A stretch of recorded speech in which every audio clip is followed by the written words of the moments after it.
Antara paparan menarik hari ini, Pakatan Harapan bersama-sama cari tunjang bantu calon Barisan Nasional. Perwakilan gaduh di Perhimpunan Agong Bersatu. Tiada lagi ahli Parlimen Bersatu akan sokong Perdana Menteri. Siapa ganti Muhyiddin?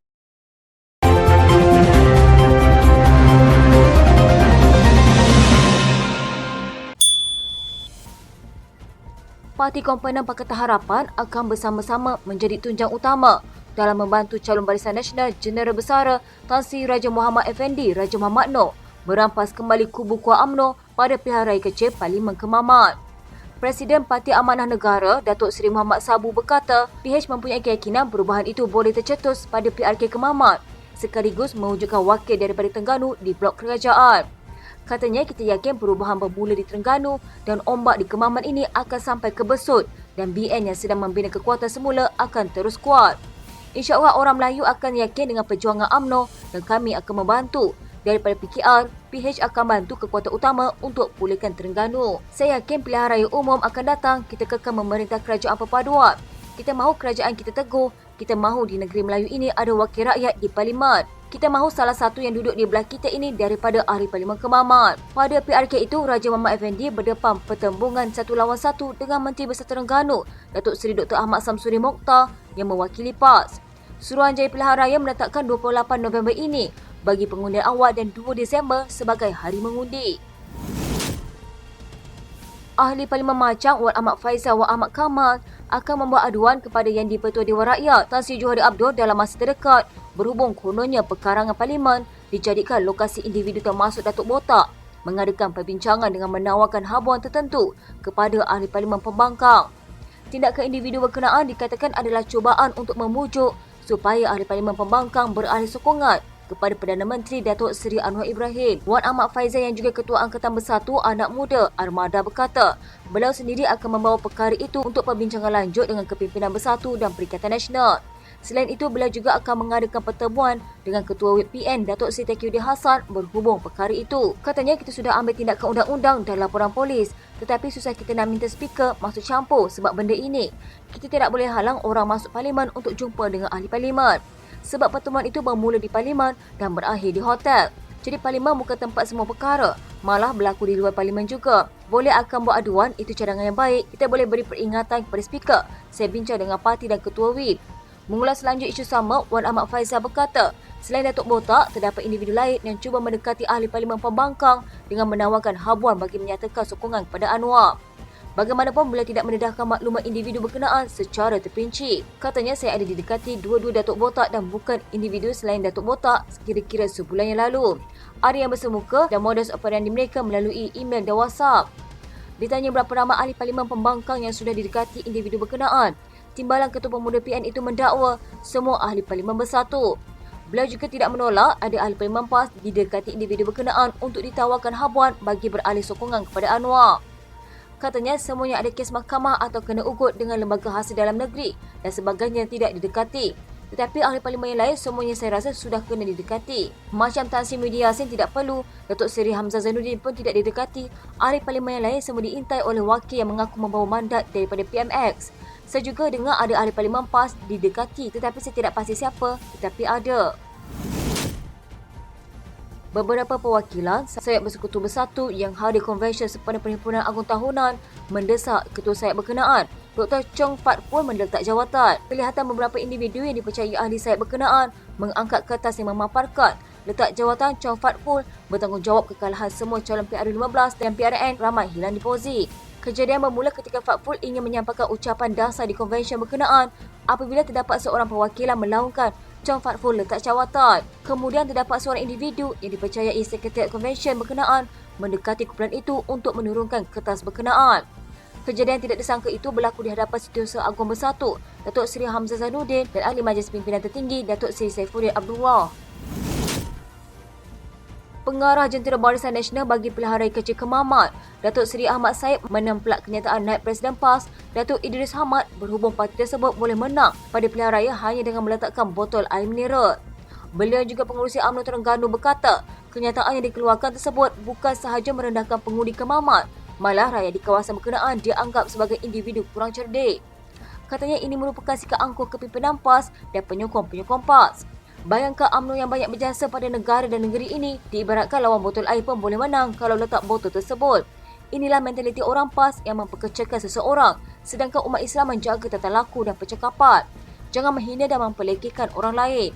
Apakah orang Kemaman ini tidak berhati perut, tak ada maruah dan harga diri? Sebab itu saya minta orang Kemaman supaya jagalah harga diri kita dan janganlah terpengaruh dengan mereka PAS. Pada 19 November lepas, sebuah akhbar tempatan melaporkan Idris waktu berceramah di unit daerah mengundi. Pekan Kijam menyatakan PAS optimis meminta pengundi Terengganu yang memberi sokongan padu kepada parti itu akan berterusan pada PRK Kemaman. Menurut Idris, sekiranya meletak botol air mineral sekalipun, PAS boleh menang pada pilihan raya berkenaan. Mengulas lanjut, Ahmad yang juga bekas Menteri Besar Terengganu itu menyeru supaya pengundi Kemaman mempunyai kesedaran dengan memilih calon terbaik daripada Barisan Nasional untuk menjadi wakil rakyat di kawasan tersebut demi kebaikan dan kesejahteraan mereka. Katanya, kita minta rakyat Kemaman berfikir dan menyedari bahawa calon yang kita letakkan ini merupakan seorang calon hebat dan berkaliber di mana beliau boleh memberi perkhidmatan terbaik pada mereka.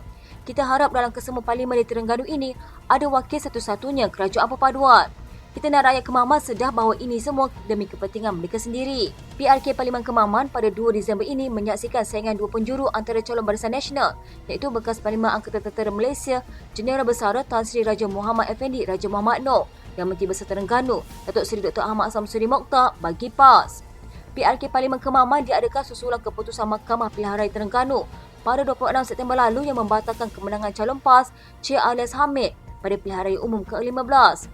PRK Kemaman dijangka menelan belanja 3.5 juta ringgit melibatkan 2,102 petugas dan 49 pusat mengundi yang mengandungi 244 saluran. Parlimen ini mempunyai 141,790 pemilihan berdasarkan daftar pemilih tambahan Ogos yang dikemas kini sehingga 3 Oktober merangkumi 141,382 pengundi biasa, 387 anggota polis, 9 tentera dan pasangan serta 12 pengundi tidak hadir luar negara. Pada PRU15, calon PAS Cik Alias Hamid memenangi kursi Parlimen Kemaman selepas memperoleh 65,714 undi, menewaskan pengerusi UMNO Terengganu Datuk Seri Ahmad Said yang mendapat undi sebanyak 38,535 dengan majoriti 27,179 undi. Dua lagi calon yang bertanding di parlimen itu, Rosli Abdul Ghani Pejuang dan Hasuddin Sudin Pakatan Harapan, masing-masing mendapat undi sebanyak 506 dan 8,340.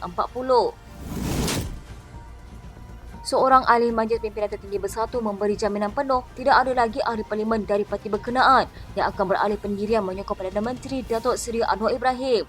Datuk Roslan Wahid berkata, jaminan itu berdasarkan perbincangan yang berlangsung antara kesemua ahli parlimen bersatu dengan pimpinan parti.